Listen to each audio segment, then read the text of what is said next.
17장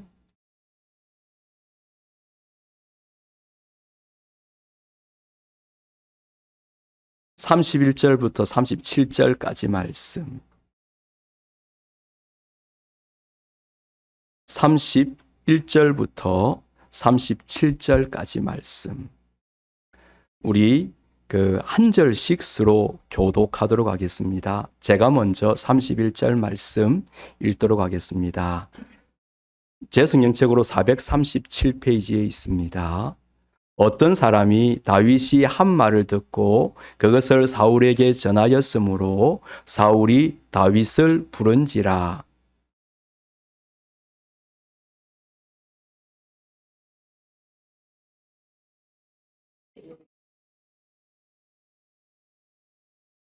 사울이 다윗에게 이르되 내가 가서 저 블레셋 사람과 싸울 수 없으리니 너는 소년이요 그는 어려서부터 용사임이라.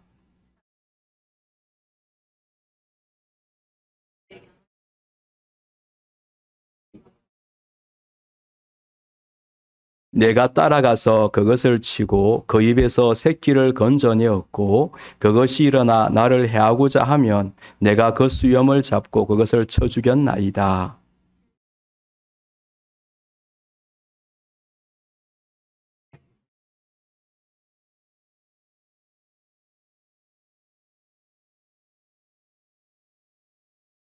같이 또 다윗이 이르되 여호와께서 나를 사자의 발톱과 곰의 발톱에서 건져내셨은즉 나를 이 블레셋 사람의 손에서도 건져내리이다. 사울이 다윗에게 이르되 가라 여호와께서 너와 함께 계시기를 원하노라. 아멘. 오늘도 이곳에 새롭게 또 박양란 집사님 아드님이 오셨어요. 우리 박수로 우리 서로 환영하도록 하겠습니다. 네. 우리 주님께서 오늘도 새 일 행하시고 역사하실 줄 믿습니다. 많은 분들이 그래요. 유남순 권사님 아드님을 저로 생각하는 분들이 참 많이 계시더라고요. 오늘 진짜가 오셨어요. 예, 그래서 우리 김용록 목사님, 여러분들이 기도하시고 또한 그러시는 우리 목사님 오셔서 말씀을 전하십니다. 미국 땅에서 사실 멀리서 오셨어요. 오늘 말씀에 큰 은혜가 되도록. 또한 이 예배를 통하여 기뻐하실 주님 바라보면서 우리 박수로 우리 영광드리도록 하겠습니다. 세상에 살다 보면은 진짜가 진짜 같지 않고 가짜가 진짜가 될 때가 참 많아요.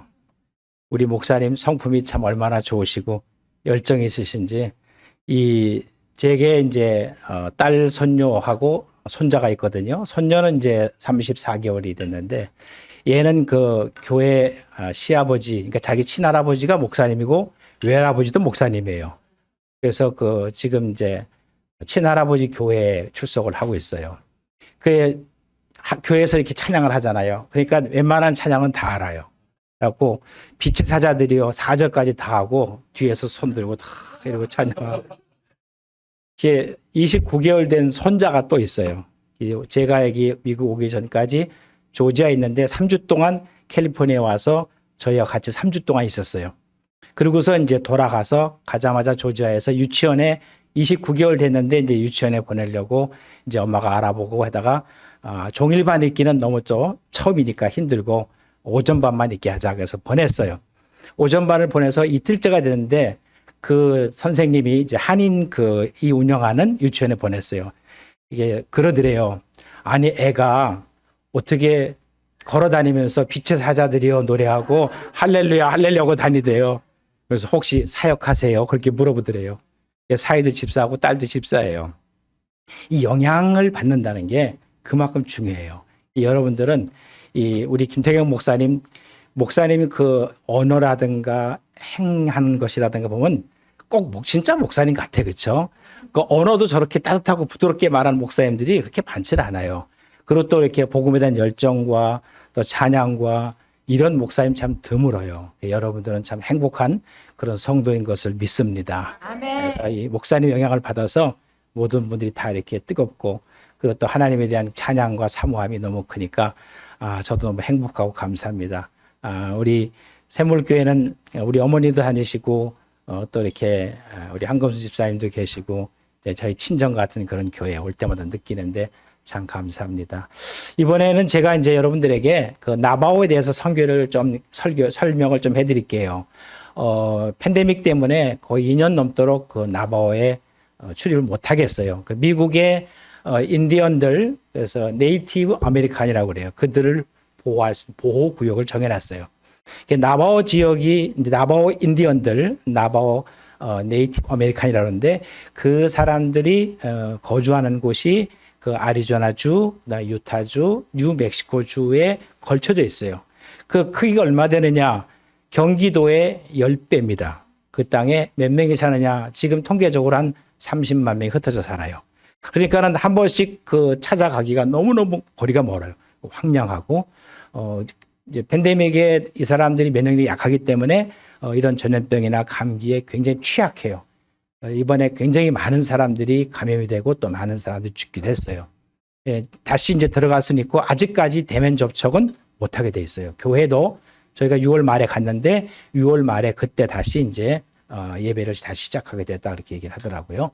이번에 이제 제가 목사님들 몇몇 목사님들하고 같이 우리 나바오 선교에 같이 협력하자 해서 지난 6월 27일서부터 30일 동안 30일까지 3박 4일 동안 다녀와서 사진을 몇 개 찍어서 소개를 좀 해드릴게요. 그래서 거기에 몇 가지 중요한 사진도 좀 있고 먼저 한번 처음 보여주세요. 보시면은 저기에 그 Welcome to the 나바오 레저베이션 나오죠. 그 나바오 인디언 보호구역이에요. 저기에 들어가서 지금 저 선교사님 넘기시고 다음이요.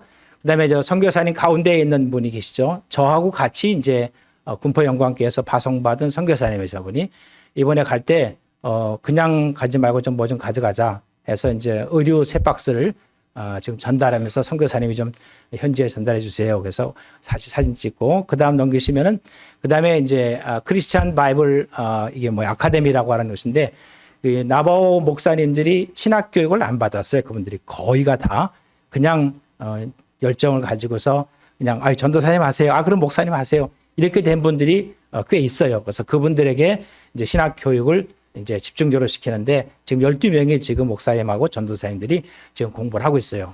선교사님에게 전달하고 사진을 찍었습니다. 넥스트. 예, 여기가 이제 털차크 제일장로교라는 교회인데 100여 년 전에 지은 교회가 지금은 이제 미국인이 처음에 들어와서 선교를 한다고 교회를까지 지어줬는데 굉장히 힘들어요. 백인들에 대한 배척이 인디언들에게 있기 때문에 또 인디언들을 너무 많이 죽이기도 하고 쫓아내고 어떻게 보면 미국 땅의 주인이 인디언들이에요. 이 원주민들에 대해 복음을 전하려고 처음 미국의 북장로교에서 교회를 지어서 복음을 전하기 시작했는데 굉장히 힘들었어요. 저 교회 담임 목사님이 저희가 이제 알아보니까 윌리엄 존스턴이라는 목사님인데 그분의 아들이 필립 존스턴이에요. 그래서 어렸을 때부터 아예 그 나바오의 학교에 아이를 보냈어요. 그래서 나바오로 어렸을 때 공부하고 그렇게 했는데 지금은 아직까지 미국의 백인들이 저기 가서 복음 전하지를 잘 못하고 있어요. 결국은 교회가 이렇게 폐허가 됐죠. 그 다음에 넥스트. 이렇게 좀 다 무너졌어요. 저희가 가서 이제 오고 또 넥스트. 예, 이렇게 뭐 가다가 뭐 양 그림도 그려놓고 뭐 그림들은 잘 그린 것 같아요. 벽에다가 저것들 다시 넘겨주시고요. 예, 이제 거기에 조금 더 가면 이제 루프 베프티스트 처치라고 하는 교회가 있는데 한번 보세요. 집들이 안 보이죠. 그냥 저래요. 황량한 벌판에 교회가 있어서 다시 하나 넘겨주시고 저기에 이제 교회 교육관이 왼쪽에 있는 게 교육관이고 오른쪽에 교회예요. 미국에 저런 교회와 저런 건물이 있다는 게 잘 이 상식적으로 이해가 안 가죠. 저 교육관은 저기 선교사님이 선교 공부를 하기 위해서 그 만든 교육관이고 그나마 저게 교육관이라고 있는 거예요. 그 다음에 넘겨주시고요. 예, 저기 가운데 계신 분이 거기 현지 교회 담임 목사님이에요. 목사님이 저렇게 트럭 끌고 다니면서 일도 하고 목회도 하고 저분이 원래 신학을 해서 목사된 분이 아니고 그냥 그런 열정 가지고 복음을 전하는 그런 목사님이죠. 예, 그 다음 넘겨주시고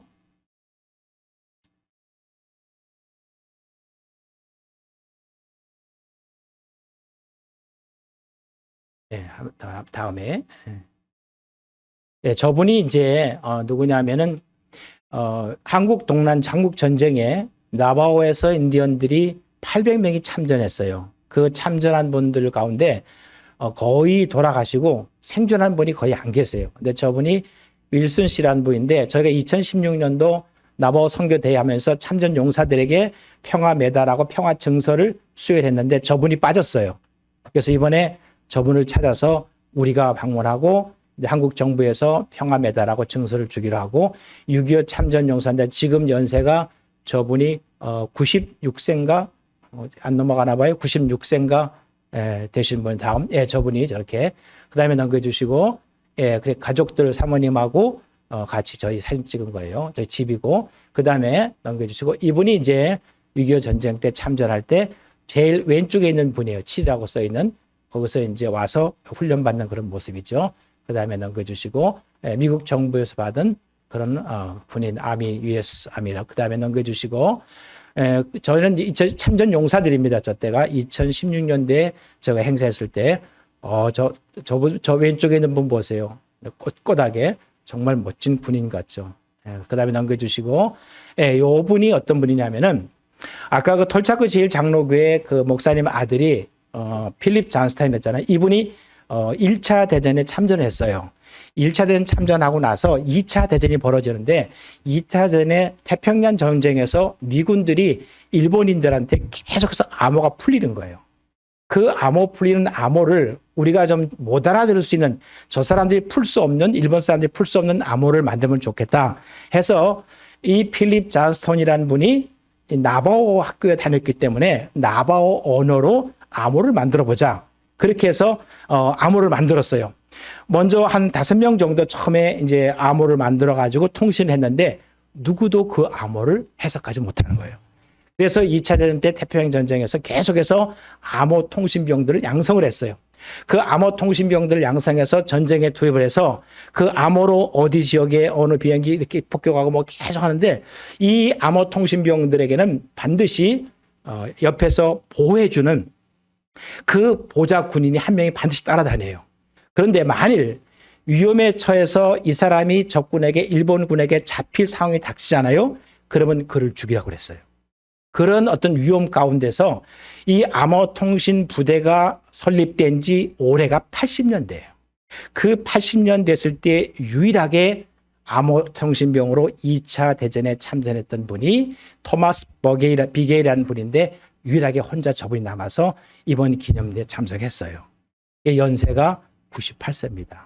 얼마나 더 살지 모르겠어요. 그 다음에 넘겨주시고, 저기 윈도락이라 보면은 저기가 지금 나바오 수도예요. 수도에 저기에 그 암호통신병 동상이 있죠. 넘겨주시고, 그 다음에 요게 암호통신병. 이 나바오 사람들에겐 그 2차 대전 때 암호통신병으로 참여하게 된 것을 굉장하게 자랑스럽게 생각해요. 그 다음에 넘겨주시고, 이분이 2010년 저희가 행사할 때 부통령인데 지금 현재 나바오 네이션의 대통령이에요. 행정적으로 나바오라고 하는 나바오의 대통령이 있고 그다음에 어떤 행정의회와 같이 있어요. 뭐 공식적으로 미국에서 인정하는 그런 대통령이에요. 미국의 그 연방 대통령이 취임식 할 때 그 인디언 부족 대표로 가서 참석도 하고 하지만 어떤 그런 그 대통령으로서의 권한이나 그런 거는 뭐 없는 거죠. 상징적으로. 그다음에 넘겨주시고 이분이 이제 2차 대전 참전할 때 통신병입니다. 그다음 넘겨주시고 적어도 통신병과 저 사진에 보면은 2차 대전 때 잡은 일본인들이 그런 그 사진들 또 가족 사진들 다 거기 찍은 것들 자료가 있었어요. 그다음에 넘겨주시고 그것도 저것도 자료고 또 넘겨주시고 여기에 보면 저 가운데에 있는 사람이 이토 히로부미입니다. 그들이 사진을 가지고 그들도 거기에 있으면서 자기 그 천황을 숭배하고 뭐 계속 그랬죠. 그 다음에 넘겨주시고 제 일본 사람들 왼쪽에 있는 제일 위가 일본군 그 대장 장수고 그 다음에 또 넘겨주시고 여기에 일본기가 있는데 거기 이름을 다 적었어요. 이 사람들은 죽기를 맹세하고 일본기에다 자기 이름을 적어서 나는 목숨을 걸고 나라를 위해 싸우겠다 하는 그런 깃발을 노획을 한 겁니다. 태평양 전쟁에서. 다음에 넘겨주시고 이제 여기에 나바오에서 나바오 인디언들이 원래 거기는 살던 지역이에요. 그래서 이 사람들은 모니먼 밸리라 해서 신성한 땅, 자기들의 신성한 땅이라서 저쪽 지역에 우리가 이제 인디언들의 신성한, 그건 아무도 못 돌아가겠는데, 예, 저 사람들이 이제, 나보의 사람들이 하나의 그 국립공원이 돼야 되는데, 나보 지역이기 때문에, 자기들이 공원을 만들어서 이제 입장료를 받아요. 지금은. 저기 사람도 살고 있습니다. 넘겨주시고요. 예, 저렇게 생겼어요. 아마 뭐 옛날에 서부 영화 같은 경우에서 많이 나오는 그런 모습이죠. 바위가 저렇게 생겨. 그 다음에 넘겨주시고, 저기 가운데 계신 분은 뭐 아마 잘 알 거예요. 저. 누군지. 저게 이제, 저런 어떤 역사적인 걸 얘기하면은 이제 노아 홍수가 얘기가 나오기도 하고, 그때 다 형성된 그런 겁니다. 다음에 넘겨주시고, 예, 저기가 저렇게 유명한 인디언 성지예요. 그 다음 넘겨주시고, 그 다음도 넘겨주시고, 예, 그 다음 이런 바위도 있다. 야, 이런 게. 그 다음에 넘겨주시고, 예, 또 한 번 넘겨주시고, 예, 이렇게 인디언 성지를 소개합니다. 하나만 더 넘겨주세요. 예, 그럼 저 밑에 보면 집이 보이죠? 저기에 저런 황량한 곳에 사람이 살고 있어요. 비가 한번 오긴 와요. 우기가 있으니까 비가 오면은 나무가 없어가지고 물이 그냥 급류로 휩쓸려 가요.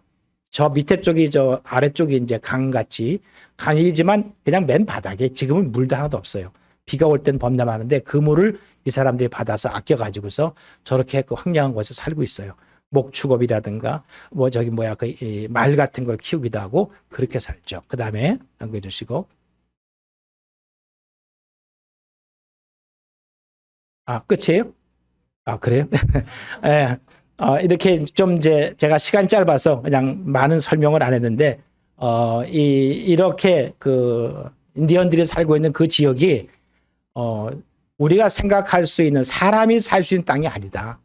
정말 황량하기가 이름 아닐 수 없는, 그런 곳에서 척박하게 살고 있는데, 미국이라고 하는 미국 이 세계에서 제일 정말 부강한 나라에서 그 인디언들에게 해주는 혜택이 그냥 가장 기본적인 그런 것밖에 없어요.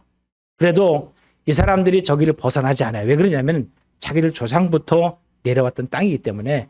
그러니까 이 네이티브 아메리칸들의 생각은 뭐냐면은 자연과 나는 하나다고 생각해요. 어떻게 이 자연을 사고 팔 수 있겠느냐. 그러니까 이 사람들이 살고 있는 이 땅은 이제 자기들이 말로는 신이 하늘에서 우리에게 주어진 이곳이고 우리는 이 자연의 하나 일부분으로 뭐 나무가 오랜 세월이 지나면은 쓰러져서 나무가 죽고 뭐 동물이 태어나고 죽고 하듯이 우리 사람도 이 자연 속에서 태어났다가 가는 것이 그것이 바로 우리의 삶이다. 이렇게 생각하기 때문에 어떤 서로 간에 땅을 차지하기 위해서 싸우는 일이 없어요. 근데 백인들이 와서 땅을 차지하면서 인디언을 몰아내고 그러니까 그러다 보면 수많은 사람들을 죽였죠. 그래서 인디언들의 머릿속에는 이 백인들이 오랜 세월 속에서 그래 봐야 뭐 1800년부터 시작했으니까 뭐 200년 정도 조금 넘었잖아요. 그러니까 다 기억하고 있는 거예요. 백인들이 복음을 전하기 힘들지만 우리 아시안들이나 특히 한국인들하고는 DNA가 같은 DNA가 또 있어요. 그래서 우리 한국인들이 가면은 굉장히 잘 반겨져요. 이런 사역을 위해서 여러분 기도를 많이 해주시고 바로 이들에게 복음이 더 많이 전해져야 되고 그리고 또 많은 사람들이 하나님 앞에 돌아와야 되는 이런 사역에 여러분들이 기도를 많이 해주시기 바랍니다. 오늘은 그 믿음의 지경을 넓히라는 그런 말씀을 전해드리는데 먼저는 첫 번째는 믿음의 시각을 가져라. 믿음의 지경을 넓히려면 먼저 믿음의 시각을 가져라. 사람들의 시각은 보편적 시각이고 믿음의 시각이 있어요. 두 가지 종류. 보편적 시각은 누구나 다 갖는 시각이에요. 그러니까 내가 눈으로 보는 관점이죠. 그렇죠?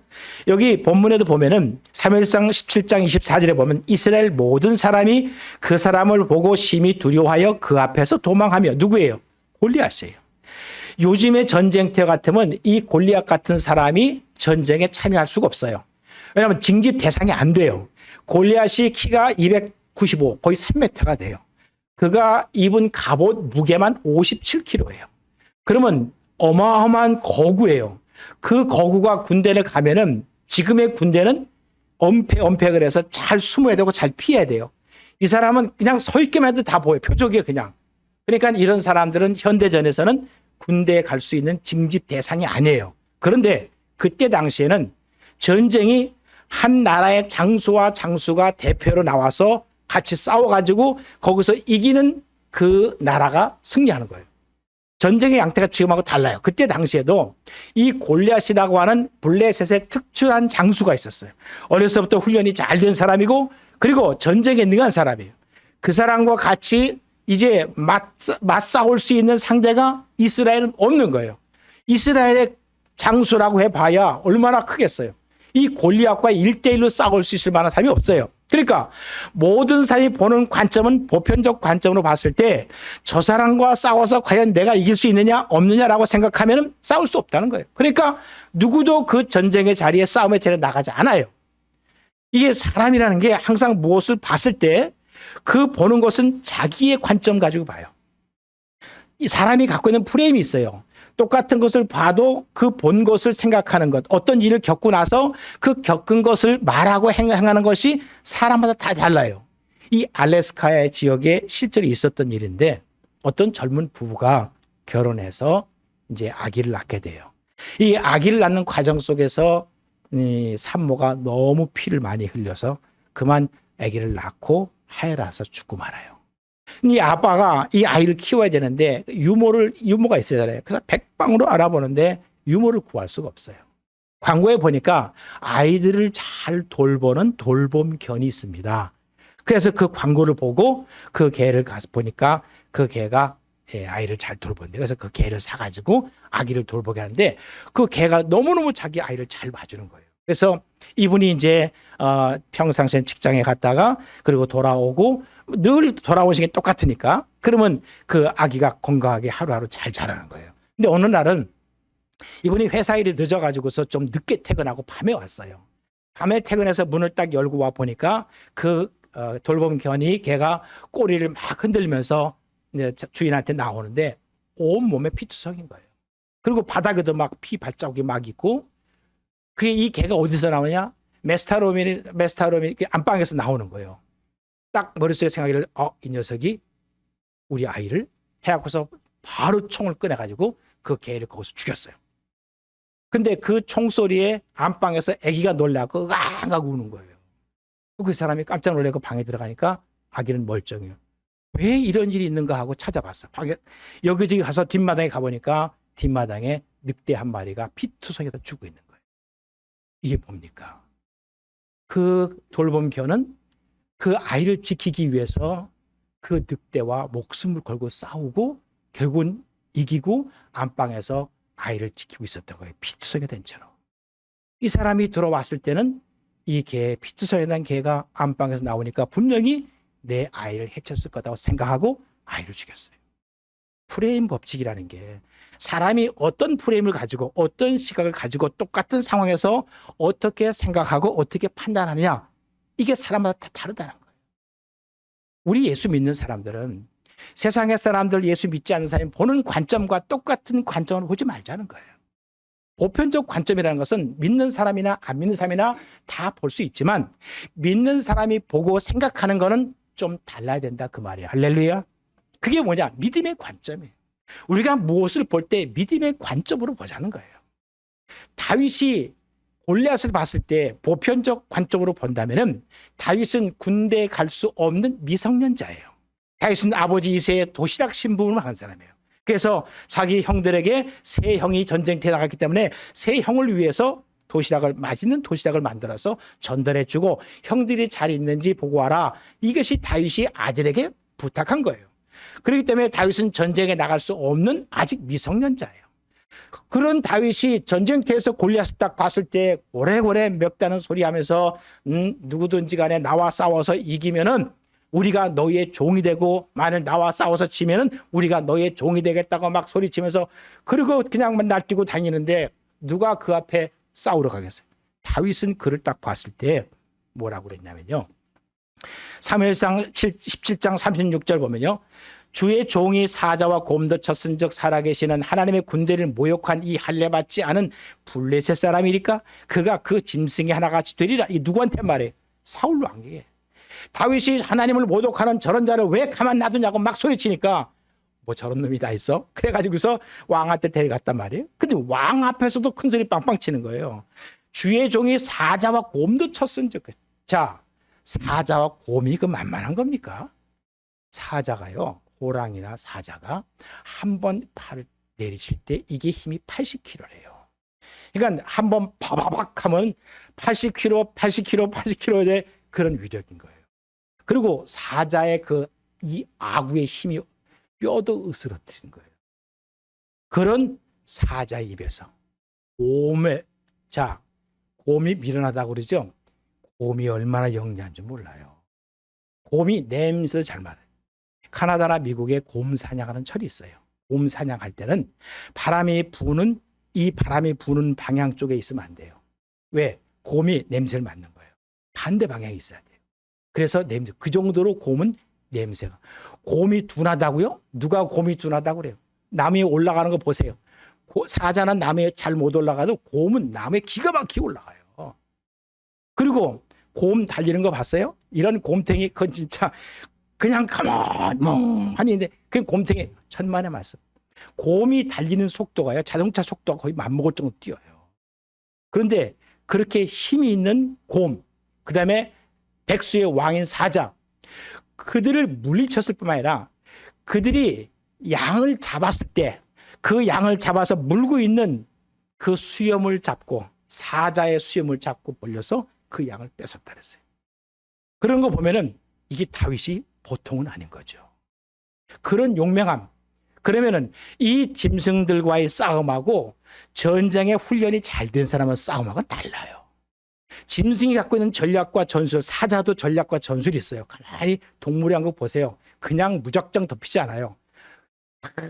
얘들도 영리해 갖고서 그냥 안 잡아요. 그들보다 훨씬 더 뛰어난 게 사람이에요. 그런 사람과의 싸움도 저 골리앗도 사자와 곰의 하나같이 되겠다. 그건 뭐예요? 믿음의 관점이에요.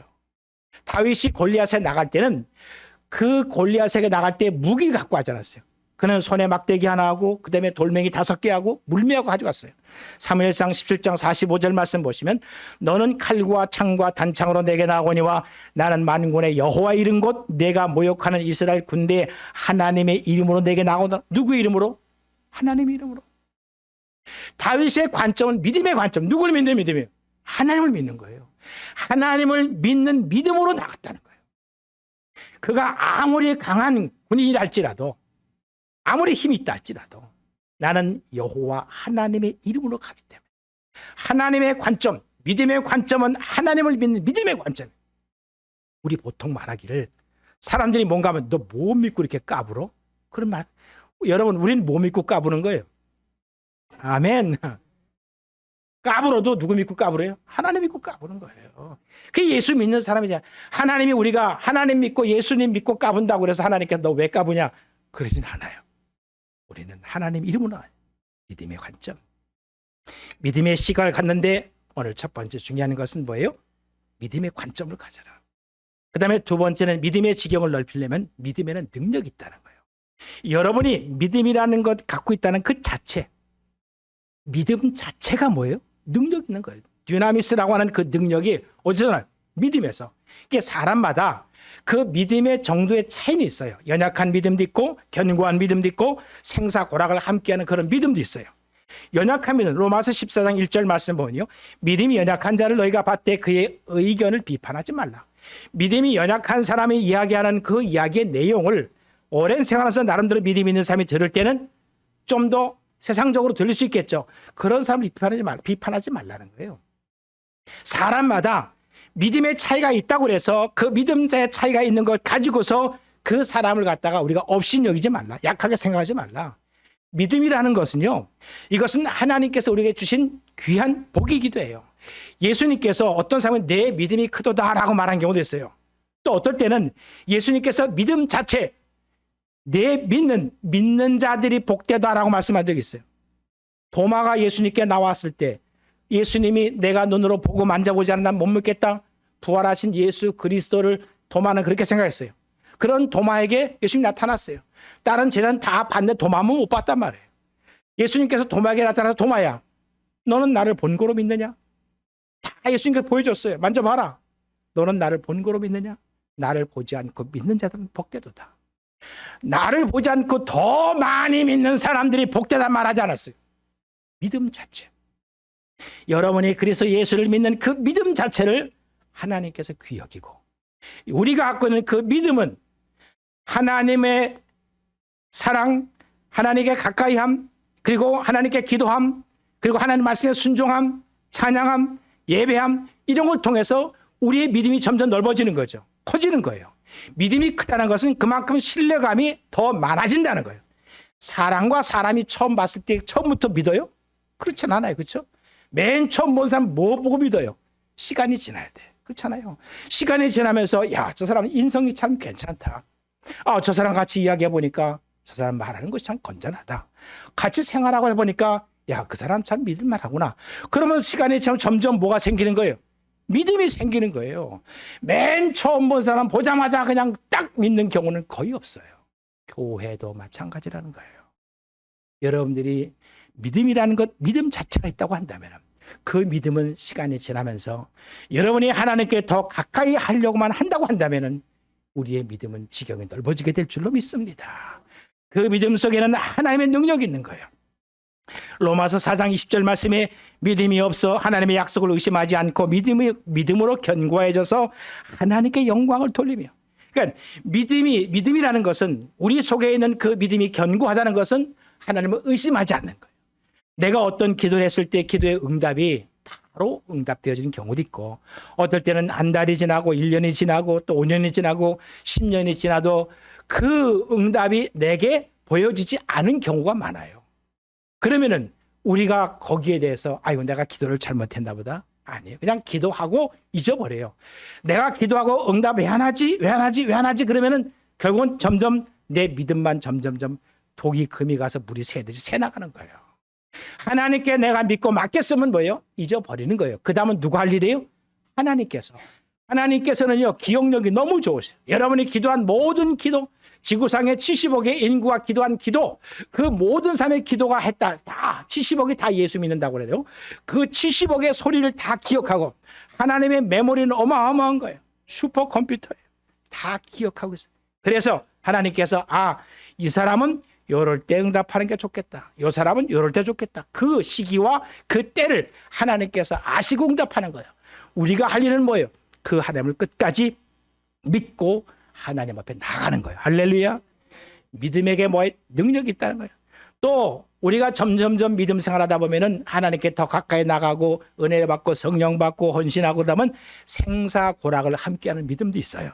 로마서 14장 8절 말씀에 우리가 살아도 주를 위하여 살고 죽어도 주를 위하여 죽나니 그러므로 사나 죽으나 우리가 주의 것이로다. 이런 사람, 주기철 목사님 같이 내가 사나 죽으나 나는 주님의 것이다. 하나님을 위해서 기꺼이 목숨을 내놓을 수 있는 그런 사람들. 그렇게 나도 모르는 사람. 이것은 나는 하나님을 위해서 믿음을 지키다가 죽겠다. 이렇게 말한 사람들은 대개 보면은 못 지켜요. 그 어느 순간에 내 속에서 죽을 수 있다. 나는 하나님을 위해서 죽을 수 있다고 하는 그 믿음이 순간에 튀어나오는 거예요. 순교라는 것이 미리 준비해서 순교해야지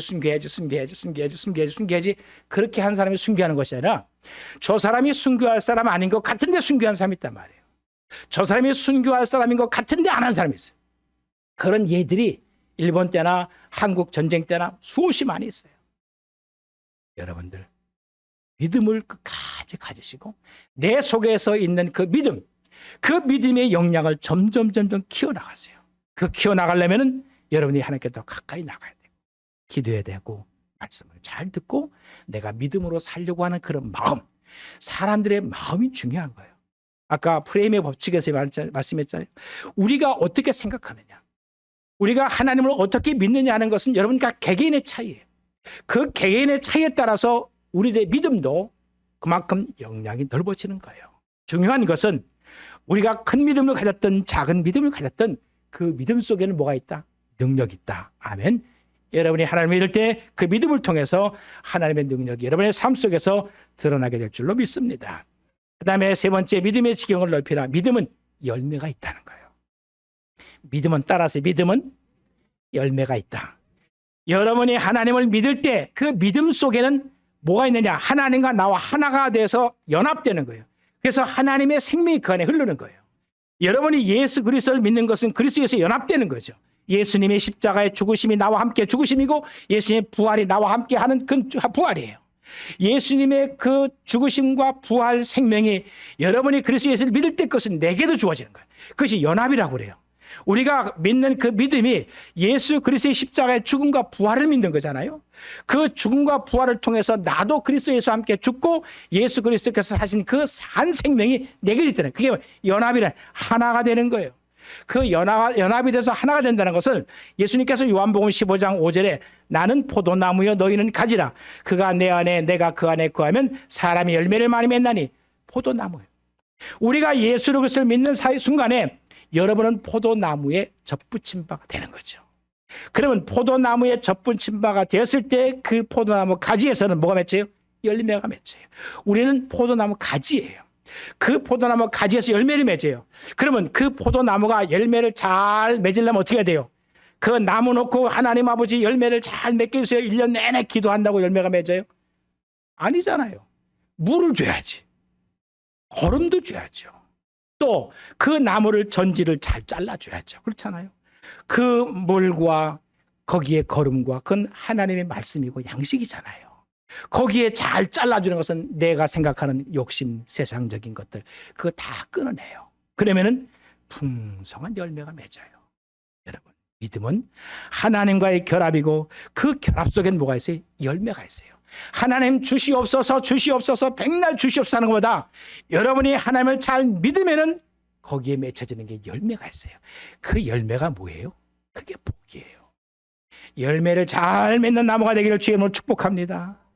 믿음은 하나님과 결합이 됐고 그 결합이 됐으면 열매가 있어요. 마가복음 11장 24절 말씀도 그러므로 내가 너희에게 말하노니 무엇이든지 기도하고 구하는 것은 받은 줄로 믿으라. 그리하면 너에게 그대로 되리라. 우리가 기도하고 하나님께 더 받은 줄로 믿으라. 그러고 나서 뭐예요? 잊어버리는 거죠. 하나님께서 나에게 주신다고 약속했으니까, 그리고 기도했으니까 그 다음은 하나님이 하실 일입니다. 아멘 하고 내가 믿고 의심하지 않고 시간이 지나고 나면 그 다음에 뭐가 맺혀요? 열매가 맺히는 거예요. 한번 따라서 해보세요. 믿음은 보이지 않지만 믿고 나면 보인다. 이런 명언들은 적어요. 믿음은 보이지 않지만 믿고 나면 보인다. 믿고 나니까 보이는 거예요. 왜? 믿음은 추상적이잖아요. 믿는다는 것을 우리가 어떻게 말로 표현할 수 없어요. 그렇죠? 믿는다는 것을 보여줄 수가 없어요. 그렇죠? 믿는다는 것을 말로 할 수 있지만 말로 한다는 그 말이 과연 내 속에 있는 마음의 진정성을 100% 표현할 수가 없잖아요. 우리 속의 내면의 진정성, 그 마음의 진정성은 말로 다 표현할 수 없는 거예요. 믿음도 마찬가지. 하나님을 믿는 그 믿음은 여러분들의 마음의 내면에 가지고 있는 진정성을 가지고 하나님을 믿으면은 그것은 보이지 않아요. 보이지 않지만 하나님과 나와의 관계 속에서는 다 통하는 거예요. 그것이 결과로 드러날 때, 열매로 드러날 때 눈에 보여지는 거예요. 그렇기 때문에 믿음은 보이지 않지만 믿고 나면 보인다. 아멘. 우리가 믿고 기도할 뿐만 아니라 믿고 행할 때, 우리가 기도하는 그 기도에 대해서 응답을 줄 뿐만 아니라 믿고 행할 때 하나님께서 역사하시는 거예요. 제가 지난주에 저희 파송한 교회 군포 영광교회 거기서 제가 이제 1부 설교하고 2부 설교를 하는데 1부 설교하고 나서 집사님 한 분이 이제 이번에 권사 피택된다는데 집사님 한 분이 쫓아왔어요. 목사님 기도 좀 해주세요. 그래서 왜 그러세요? 그랬더니 이 팔을 뭐가 어떻게 인대가 이렇게 늘어나서 잘못해갖고서 뭘 들다가 이분이 전자올간 반주자의 교회에. 근데 이 팔을 못 든대요. 팔을 못 들어갖고 그동안 4월서부터 이게 반주를 못했대요. 오늘 목사님 말씀 듣고 제 마음속에 정말 믿고 행할 때 열매가 있다고 그러는데 내가 이제 하나님께서 고쳐줄 줄 믿습니다. 수로벌기 여인이 예수님께 나와서 옷만 만져도 나을 수 있다는 그런 믿음 갖겠습니다. 그래서 그러세요 하고 이제 기도해 줬어요. 기도하고 2부 이제 예배가 딱 시작했는데 갑자기 전자올경 소리가 쫙 나는 거예요. 그래서 2부 1시간 내내 전자올경을 다 했어요. 그래서 다른 그 집사님이나 장로님들이 아니 목사님 오늘 보니까 2부에 그냥 막 올겐 소리가 막 나던데요. 네. 그 집사님 그 팔 아파서 그 팔도 못 올리는 분인데 그분이 그 봐요. 믿음이에요. 믿고 행하니까 1시간 내내 올겐 반주 다 했어요. 믿고 행하는 게 얼마나 중요한지 몰라요. 믿고 기도하는 것도 중요해요. 그런데 우리가 어떤 일을 믿고 행동에 옮길 때 10명의 문둥병자가 예수님께 찾아와서 이 문둥병을 고쳐달라고 소리 지르잖아요. 왜? 문둥병자는 전염력이 너무 심하기 때문에 지금이야 뭐 완치되지만 그 당시에는 이건 천혜의 병이에요. 그래서 가까이 오지도 못하고 멀리 소리 예수여 우리를 고쳐줘서 예수님께서 지금 당장 제사장에로 가서 너의 몸을 보이라 그렇게 말씀했어요. 그 예수님의 말씀을 듣고 이 사람들은 믿고 달려갔어요. 제사장에게 가서 이 몸에 있는 어떤 그 흉이라든가 뭐 이게 버짐 같은 거라든가 문둥병 이런 거를 제사장이 보고 그것이 문둥병이다 피부병이다 그걸 이제 판단을 내려요. 10명이 떠나가 10명이 막 뛰어가는 중에 막 눈썹이 막 나는 사람이 있죠. 손가락이 잘라졌는데 손가락이 나는 사람이 있죠. 이 손이 막 비틀어진 사람이 펴지지요. 얼굴이 막 뜨는 얼굴이죠. 귀가 떨어지는 사람, 다리 떨어지는 사람들 막 이 문둥병 막 다리 잘라지고 막 그 신경이 죽잖아요. 다리가 막 10명이 가다 보니까 다는 거예요. 믿고 행할 때 여러분 우리가 믿음의 지형을 넓히라는 것은 하나님을 믿는 믿음이 얼마나 중요한지 몰라요. 여러분이 늘 기도하는 그 기도에 반드시 하나님의 응답이 있습니다. 아멘.